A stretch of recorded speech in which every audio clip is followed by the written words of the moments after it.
오늘은 스몰 토크의 강자가 될 수 있는 진짜 꿀팁을 알려드릴게요. 안녕하세요. 스피치 전문가 서채연입니다. 저를 찾아오시는 많은 성인분들이요. 교육의 목적과 방향이 굉장히 다양하세요. 어떤 분들은 발표 때문에 오시는 분들도 계시고, 면접 고민 때문에 오시는 분들도 계시고, 그리고 소통 때문에 오시는 분들도 계십니다. 그런데 이 중에서 적지 않게 어떤 고민을 하시냐면요. 스몰 토크가 어려워요 라고 고민을 말씀 주시는 분들이 많으시거든요. 그래서 다들 경험해 보셨잖아요. 인터넷이나 유튜브에 스몰 토크 잘하는 법이라고 검색을 하면 닫힌 지문이 아니라 열린 지문으로 이야기를 해라, 두 사람의 공감대를 형성해라, 이런 좋은 꿀팁들이 많습니다. 그런데 사실 안 하던 열린 지문을 갑자기 하려니 그것도 참 어렵거든요. 그래서 실생활에 적용이 안 되는 경우가 많아요. 오늘은 제가 정말로 스몰 토크 잘할 수 있는 3가지 방법을 알려드릴 테니까요. 스몰 토크의 강자가 되고 싶다 하시는 분들이라면 진짜 끝까지 신청해 주시기 바라겠습니다. 첫 번째는요. 취조하듯이 캐묻지 말고 내 이야기를 한 스푼 먼저 꺼내라입니다. 우리가 대화가 정말 원만하고 화기애애하고 따뜻해지기 위해서는요. 서로 대화를 나누는 사람의 마음이 먼저 열려야 돼요. 내 이야기를 한 스푼 먼저 꺼내는 이 방법은 상대방의 마음을 여는 진짜 좋은 방법이거든요. 이게 무슨 말이냐. 보통 이 스몰 토크를 잘하고 싶으니까 상대방에게 하고 싶은 질문을 막 질문 리스트까지 뽑아가지고 머릿속에 넣어서 오시는 분들이 많으십니다. 예를 들어 부장님이랑 대화를 나누는데, 부장님, 지난주에 출장 잘 다녀오셨습니까? 보통 주말에는 뭐 하십니까? 낚시는 좋아하십니까? 당구는요? 막 이렇게 상대방에게 취조하듯이 막 해묻는 분이 계세요. 근데 입장 바꿔 생각해 보세요. 상대방이 나에게 관심을 보여서 질문을 던지는 건 좋지만 본인 이야기는 하지 않고 내 이야기만 일방적으로 막 해묻는 느낌이 든다. 그러면 여러분 어떠세요?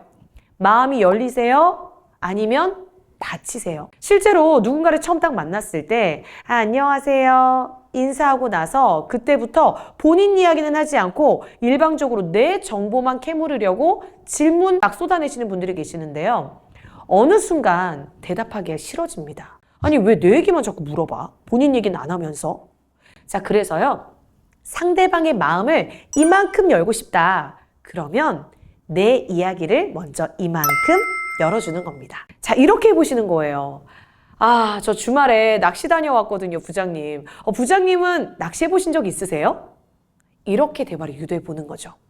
나 낚시 다녀왔어요 라는 정보를 하나 주고 부장님은 어떠세요? 해본 적 있으세요? 라고 물어보는 겁니다. 저는 이번에 서산으로 다녀왔는데 부장님 보통 낚시 어디로 가시나요? 내 정보 하나 주고 상대방 정보 하나 얻고 이런 식으로 대화를 이끌어 나가면요. 상대방도 나에 대한 경계가 허물어질 수밖에 없습니다. 그래서요. 상대방의 마음을 이만큼 열고 싶다면 내 마음부터 이만큼 열어봐라.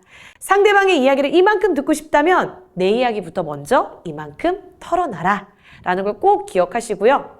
오늘부터 스몰 토크 하실 때 꼭 활용해 보세요. 두 번째로요. 액션보다 리액션에 강한 사람이 되라 입니다. 우리가 이 스몰 토크를 이끌어야 된다라는 부담감을 가지고 계신 분들이 많으신 것 같아요. 근데 내가 이끌지 않고요. 그 사람이 잘 이끌어 나갈 수 있도록 리액션만 잘해줘도, 반응만 잘해줘도 반응 갑니다. 자, 이게 무슨 말이냐면요. 결국 말하는 사람도 듣는 사람이 호응을 잘해주잖아요. 그럼 원래 이 얘기 하나만 하려고 했는데 하나 더 하게 되는 용기가 생깁니다. 그래서요, 직장 동료들이나 상사분들이랑 스몰 토크를 하실 때 네, 그렇군요. 이런 무미건조한 마른 나뭇가지 같은 딱딱한 리액션이 아니라 풍부하고 상대방이 흥이 나는 리액션으로 호응해 주라는 겁니다. 이때 진짜 리액션을 잘해서 기분 좋게 만드는 방법을 제가 2가지 알려드릴게요. 첫 번째는요. 들이마시는 호흡을 사용하라는 겁니다. 우리가 호흡을 들이마실 때가 있고 후 하고 내뱉을 때가 있잖아요. 호응을 할 때는 이 들이마시는 호흡을 적극적으로 사용하면 굉장히 감탄하는 듯한 느낌을 줄 수가 있거든요. 예를 들어 그렇군요. 무미건조한 리액션보다는 들이마시고 이렇게 호응할 수 있습니다. 그렇군요. 그러셨어요? 이렇게. 자, 이렇게 들이마시는 호흡만 넣어줘도 되게 감탄하는 느낌이 들기 때문에 말하는 사람이 흥이 날 수밖에 없어요. 둘째, 느림 강조를 활용해 보라는 겁니다.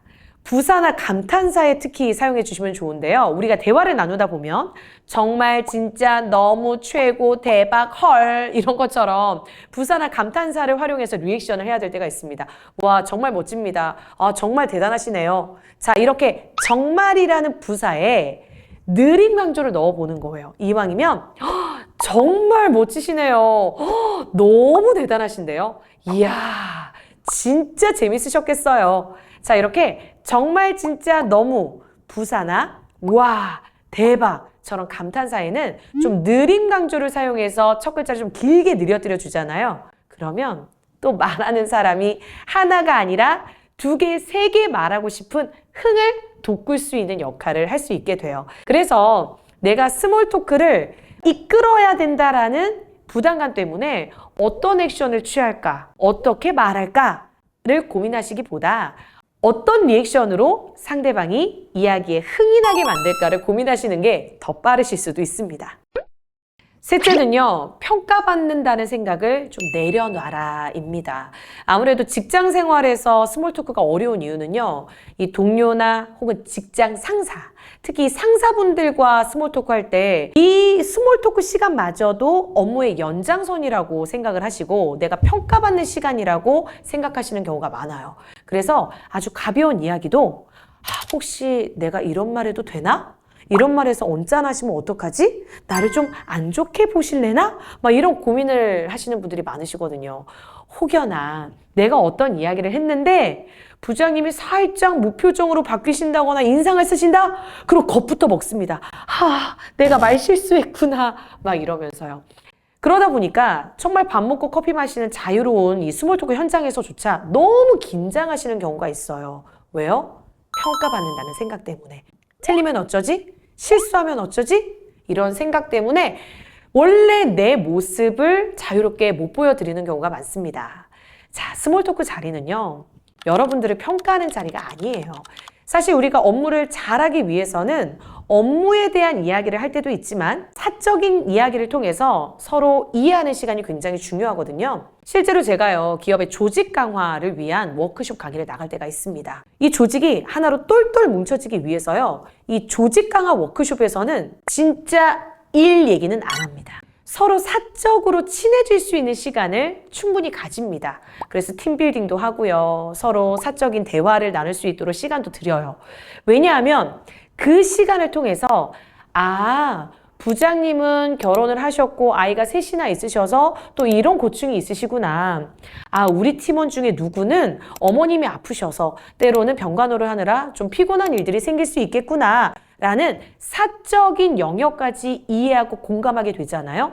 그러면 업무에서 조금 부족함이 생기거나 결함이 생겨도 이해할 수 있는 힘이 생깁니다. 그래서요, 이 스몰 토크 현장에서 내가 꼭 업무적으로 인정받고 평가받는다라는 생각은 좀 내려놓으시고 진짜 나의 본 모습, 인간미를 보여준다는 생각으로 실수하시면 뭐 어때요? 자연스러운 나의 모습을 보여준다라는 마음가짐으로 임하신다면 긴장감이 많이 줄어들 거라고 생각합니다. 그리고 이거는요, 진짜 저만 아는 꿀팁인데요.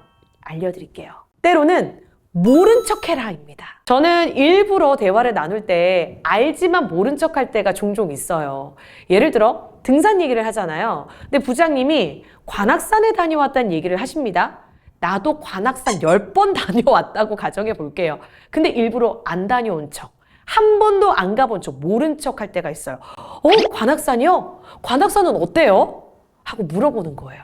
그러면 이제 부장님께서 관악산은 말이야, 올라가 봤더니 이런 데가 있고 저런 데가 있고 이렇더라고. 그럴 때 어떻게 하는 거죠? 제가 알려드렸던 이때 리액션 기법이 들어가는 겁니다. 그렇구나. 저도 한번 가봐야겠네요. 그럼 관악산 갈 때 꼭 뭐 알아야 되는 꿀팁 있나요? 이런 식으로 또 추가적으로 모른 척 하면서 물어보는 겁니다. 근데요, 진짜 신기한 게 내가 알고 있지만 모른 척 하면서 물어보잖아요. 그러면 진짜 내가 모르는 이야기가 나와요. 그러면 나도 새로운 꿀팁을 얻을 수 있는 기회가 마련이 되는 거거든요. 너무 유식한 척, 맞습니다, 저도 가봤습니다, 아는 척 하실 필요 없으세요. 때로는 일부러 모른 척 함으로 인해서 상대방의 이야기를 더 끌어낼 수 있다는 거, 요 점 꼭 기억하시고요. 이것까지 하실 수 있으시다면 정말 스몰 토크의 달인이 될 수 있을 거라고 확신합니다. 스몰 토크는요, 말빨이 중요한 게 아닙니다. 결국 상대방의 마음을 여는 게 중요한 거죠.